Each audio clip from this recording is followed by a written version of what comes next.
दा दर्स दे रहे हैं। ते वारिस शाह साहब ने लिखा पंजाब की रहतल बहतल की नुमाइंदगी करदे आ इत्थों दे वसेब दी तीन पक्ष बयान कीते कि फरमांदे ने एक नज़म दे दर्स करन पढ़दे नाम हक उत्ते खालक बारियां ने किताबां दा नाम है गुरस्तान बूस्तान नाल बहार दानिश सिकंदरनामा ते वाहद बारियां ने मिजानुल कल्ब ते होर महमूद नामा नुक्ता कशफ दियां खोल खलारियां ने पढ़न दर मजालस जंग नामे अलफ लैला ते शेख अतारियां ने अलफ लैला दा जिक्र कर दिता शेख अतारियां दा भी जिक्र हो गया ते जंग नामे दा भी वारिस शाह साहब ने जिक्र किया गुलस्तान बूस्तान दा भी जिक्र हो गया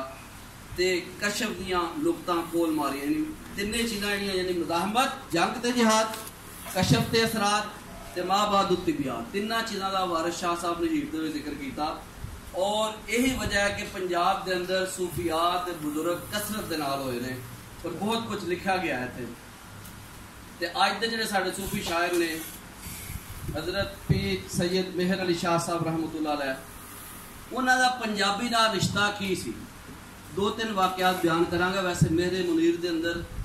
माँ बोली पंजाबी के हवाले नाल काफ़ी वाकयात ने लेकिन मैं चुन के दो तीन वाकयात लेने। एक दफ़ा एक जिक्र सी कि कस्बा गोल्डा शादी हो रही थी। पीर मेहर अली शाह साहब अपने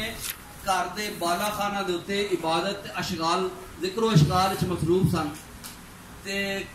बच्चियां ढोलकी दे नाल की पढ़ रही सन कि उच्ची डिग्गी घर सामने डाडिया नाल परीत उच्ची डिग्गी घर सामने डाडिया नाल परीत ना तोड़ी ना तोड़सा ना तोड़न दी नीत ते पीर साहब नु वजद हो गया इस केस दे उत्ते क्योंकि इहदे च मार्फत इलाही सी। चनाचे उस घर दे अंदर खबर पहुंची पीर साहब दे वजद दी ते काफी देर तक बच्चियां तकरार दे नाल पढ़दियां रहियां उच्ची डिक्की घर सामने डाडिया नाल परीत ना तोड़ी ना तोड़सा ना तोड़न दी नीत हत्ता कि पीर साहब ने एक खास टाइम तो बाद प्यार दे के क्या कि जी बस कलाम बंद कर मार्फत इलाही सी और आप वजद होया उस कलाम दे नाल मां बोली का जो शेर पढ़िया जा रहा सी। एक दफा जिक्र है कि आप रेलगड्डी के सफर कर रहे सन तो जो जंड बसाल दे कोल अटक दा इलाका जंड उहदे कोल पहुंची ते पीर साहब अपने कवाल बख्त जमाल कोल पंजाबी कलाम सुनदा सन वो की सी वेखो नहीं की कर गया माही वेखो नहीं की कर गया माही दिलड़ी लैके हो गया राही दिलड़ी मैं तुम क्या ना छोटी जे का इस्तेमाल अज सिख मित्रा दी वधेरी है क्यों दिलड़ी उदास गनेरी है छोटी जे का इस्तेमाल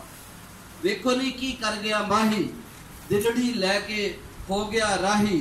माही दे सुनेड़े मैं को कूका कूक सुनावा कहको हसदियां गल विच पै गई फाही वेखो नहीं की कर गया माही ते जिहड़ा वो ड्राइवर सी एंग्लो इंडियन जिहड़ा अंग्रेज सी उन्होंने भी वजद होया ते उन्होंने समझदा ना आई कलाम दी लेकिन कलाम दी तासीर उत्ते असर कीती तो उन्हें कहा कि मेरा दिल करदा अपनी जिंदगी पीर साहब दे कदमां दे विच गुजारां। एक वाकया पहले भी तुहानूं बयान कीता ते एक होर वाकया है कि पीर साहब ने एक लैटर आप दे एक आशिक ने लिखिया और उसने आप दी अख नूं नरगिसे बीमार आख्या नरगिस जिहड़ा फुल है नरगिसे बीमार ते जुल्फ नूं जंजीर दी तार आख्या ते पीर साहब ने जवाब चूंकि लजपाल सर जवाब आपने फिर दो शेर लिख के भेजे। आपने लिखा हैरान हुए परेशान बहु इस नरगस बीमार नूं वेख के जी बिन पीते शराब खराब फिरन इस मस्त सरशार नूं वेख के जी बिन कैद जंजीर हैन फंस गए इस जुल्फ दी तार नूं वेख के जी शाला नरगस मस्त नूं महर पवे करे महर बीमार नूं वेख के जी यानी शाला मेहरबानी आए और जिहड़ा बीमार मैनू कह रहा है कि नरगिस से बीमार मैं उत्ते मेहरबानी करा ना ही मेहर अली सी इसलिए आपने फरमाया शाला नरगिस मस्त नू जो कि उन्होंने नरगिस आख्या आपने उस इस्तेमाल किया अपने लिए शाला नरगिस मस्त नू महर पवे यानी मेहरबानी आवे जोश आए जिस तरह फकीर दरवेश नू हुंदा है ते करे महर बीमार नू वेख के जी ते अपने आशिक नू वेख के महर करे उत्ते मेहरबानी करे। हुण मैं तुहानूं दसना चाहना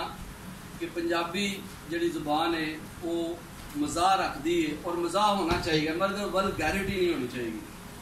और अपनी कौम दे मुनाफी कौम दी हमीयत गैरत दे मुनाफी कोई गल नहीं करनी चाहिए। मैं अगे भी कई दफ़ा बयान किया मैनूं बहुत बुरा लगता है कि जो भंड अपने मुल्क की बेइज्जती कर रहे होंदे ने तुसीं बुराई की निशानदेही करो मगर जिल्लत ना खरीदो।